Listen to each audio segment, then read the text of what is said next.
Dear students, back to you. As I promised before, we will move to the interpretation of the literary criticism suitable to interpreting ode on a Grecian urn. This ode is special. It's not Pindaric nor Homeric. It's ode in Keats' special style.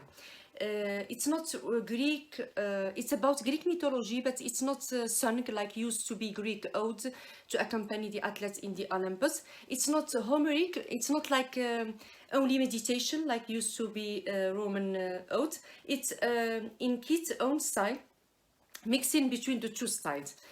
Keats wants to give us a lesson about beauty and truth. And he, once a day, he was in England visiting the museum, and a crafted vase attracted his attention. So he decided to turn or change that visual artistic beauty to a linguistic beauty. And he wrote his poem, Ode on a Grecian Urn, in spring 1819. Poem full of scenes, pastoral scenes. The setting, Greek, ancient Greece, in Tempe, in Arcady, and in the Attic. About love that is real, about love that is fake, about love that is temporary, about a love that is eternal. A poem full of figures of speech. The first of all is the apostrophe. The apostrophe because the Keats is addressing the urn, an inanimate object. So it's an apostrophe, a whole poem. Keats is speaking to the urn, describing her as an unravished bride of quietness, a bride that is quiet in slow time eternally, a foster child whose parents silence and time, a child adopted by silence and time. Very abundant in figures of speech like the apostrophe. Keats also in the same part of poem asks questions and imposes on the urn to answer him. He asks her questions and asks from the urn to answer him, and this is a kind of metaphor in the type of personification. It is an ode full of paradoxes. Paradox is very rich in the ode. We have sweet melody, but unheard. We have, because it's unheard, it's sweeter. It's not audible, but it's silent, but it's sweeter when it's unheard. We have people who are frozen, but at the same time, objects are moving, mad pursuit. It's a struggle to escape. So they are moving and frozen at the same time. We have a musical ode. An ode is meant to be musical, but it isn't meant by Keats to be sung. It is a very rich, very nice ode by John Keats. In terms of form, the ode is composed of 50 lines, dispatched into 5 stanzas. Each stanza contains 10 lines. Each 10 lines are scanned into an iambic pentameter. Not only iambic pentameter, a perfect iambic pentameter. And I thought before, Ode on Grecian Urn, that Shakespeare is perfect to teach the iambic pentameter. I changed my mind. Keats is perfect in Ode on Grecian Urn to teach the iambic pentameter. Thou still unravished bride of quietness, thou foster child of silence and slow time. So iambic pentameter means 10 syllables. So thou still, unravished bride of quietness, thou foster child of silence and slow time. Excellent. Perfect iambic pentameter in 5 stanzas. Each stanza contains 10 lines. Means that this is a travel of Keats. It is a meditation upon the vase, but at the same time, to me, it's a summary of his whole lifetime. So a note rich in figures of speech, rich in a perfect iambic pentameter, perfect rhyme, about a visual art about a crafted, well-made Greek vase, and this beauty, which is visual, turns to linguistic beauty in Keats' words. Figures of speech, we have the apostrophe, it is the addressing the urn. We have the paradoxes, many paradoxes in the poem, and we have a personification to ask the urn to answer. We have five stanzas containing 10 lines, and each line is made in a perfect iambic pentameter. We have also a perfect iambic pentameter in the line bold lover, never, never, cannot thou kiss, and we will explain what is it about. This is John Keats' apostrophe, Ode on Grecian Urn, highly emotional and expressive, and this is all in all in terms of the form what it is about. Now let's move to the content, or in which literary criticism suitable, or the school suitable for criticizing it, are the biographical approach, the didactic approach, and the expressive approach. The didactic, because I find it didactic because it is a lesson for humanity about beauty and truth, a lesson meant by Keats to reach us since centuries ago, but it reaches us, and I confess he succeeds in doing that. It is biographical because many of situations in the novel, in the poem, are approach or similar to Keats' own life, especially as far as his personal love story is concerned. And it is expressive because Keats is wondering, admiring, feeling sorry, feeling painful, feeling happy, feeling sad, feeling entertained, feeling distress. Many of the feelings are embodied in the body of this poem. Before, when I was a student, and this was the subject of my memoir, supervised by my dear teacher, Dr. Bouagada Habib, I thought at that time that this poem is made of 5 stanzas, and each stanza has a title. First stanza title is descriptive qualities for the urn. Then we have silence and eternal love. Then we have happiness. Then we have a celebration. Then the final stanza is about beauty and truth. But through experience and maturity and many readings made again and again, I infer that this poem is a travel made by Keats in 5 stations. A departure point, then we have moving to another sojourn, then another midway in the third stanza. The third stanza is the midway, then another pause or a stopover, then we have the terminus. That is for me the visualization of John Keats in Ode on a Grecian Urn. As a departure point, Keats was full of happiness, full of enthusiasm. He was very enthusiastic, optimistic, describing the urn as unravished bride of quietness, never changing through time, silent.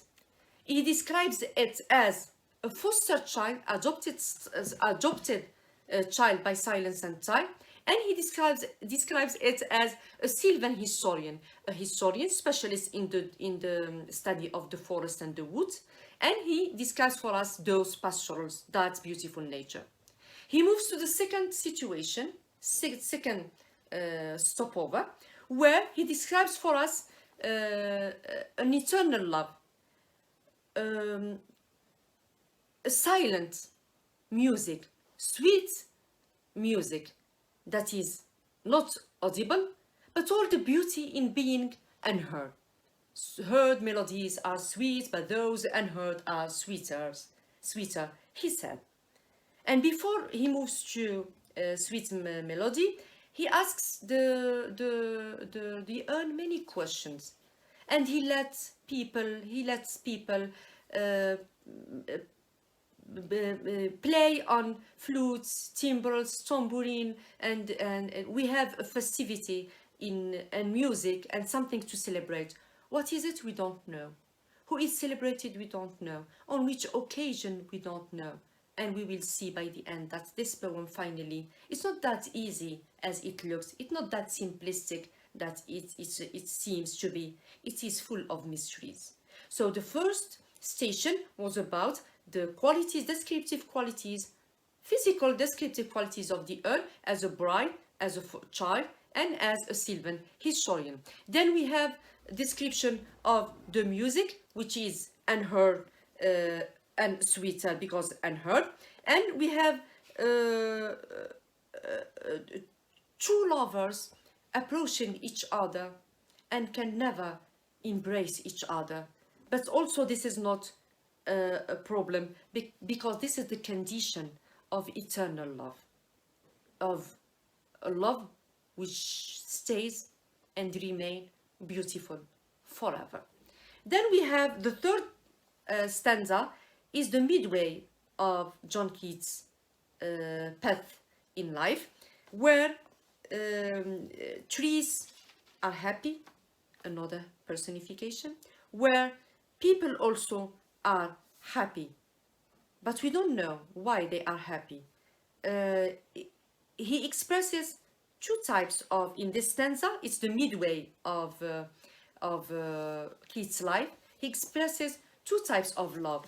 A love that is eternal, where the two lovers remain under the tree but can never, though very near to each other, can never embrace each other. But this is eternal love that is platonic and beautiful. But he also speaks about that love which fails, which is a love in real time, a love that leaves the person so sad, with a burning forehead and a parching tongue, with fever, with pain. And this resumes for us the characteristics of the disease of Keats, the tuberculosis, fever, and his failure to have Fanny Brown, his beloved, as under marital status. Then we move to stanza number 4, where there is a festivity or a celebration. We have a heifer, a small cow, mooing, lowing, approaching an altar for the sacrifice, and people are out of their town. The town is left empty because going to attend the celebration, but these people are left frozen forever because captured by the urn. So they left their town and reside in the urn, as described by Keats, or as seen by Keats in the images around the urn. The final stanza, number 5, the terminus. The urn is no more that sylvan historian. The urn isn't the foster innocent child, silent. The urn isn't that quiet and changing bride. The urn has become full of mysteries, mysteries that are unfathomable, unexplained, unexplored, not understood. Keats, in this stanza, back to pessimism. He is no more optimistic, happy with the trees, happy with those lovers near to each other, happy with the celebration and the drums and the timbres and the pipers and the melodies and pipes and flutes. No more. It is a reason to ponder and to claim for the reader that love is a failure.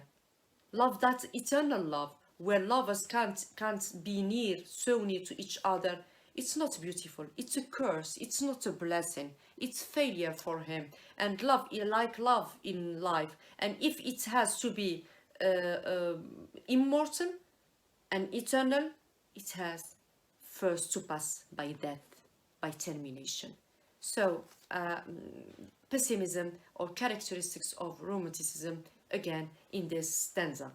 The final Miltonic couplet by which John Keats ends stanza number 5 is the following. Beauty is truth. Truth, beauty. Put between inverted commas or single in commas. That is all, and there is a dash. All ye know on earth and all ye need to know. Here it is an anaphora, a philosophy. It is John Locke philosophy, because John Locke assumes that knowledge cannot be perceived unless experienced through the senses. If you don't live a sensual experience, you can't have knowledge in life. This is John Locke. So it is clear. Beauty is truth. Truth, beauty, it's all you know on earth and all you need to know. Who are these ye? Who are these we? Who are you? You is the reader. You is the critics, is the people who lived the period of John Keats and who will come generations and generations after John Keats. And this is true today. So the love, the truth that can be appreciated, and you need to know, really to make your knowledge, your instruction, is the beautiful, true assignments or lessons that you can take from life. Anything that is beautiful should be true in order to be knowledgeable. If it's not true, if it's a lie, it's bad knowledge, and you don't need to have such type of knowledge. So all in all, the Ode of 50 lines is a note of Keats' own life, passing from happiness, infancy,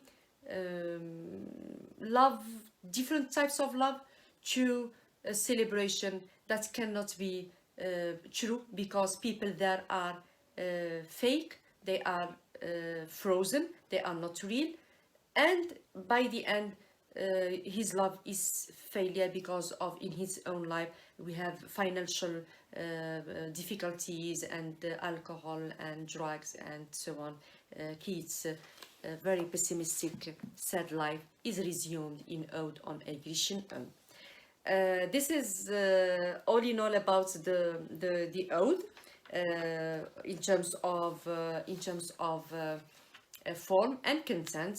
This resume of those pastorals, Greek pastorals. We have Tempe and Arcady, valleys in Greek, ancient Greece, and we have called pastoral. By the end, this pastoral becomes called, though unchanging and eternal, but this is and immortal, but this is at the same time mortal.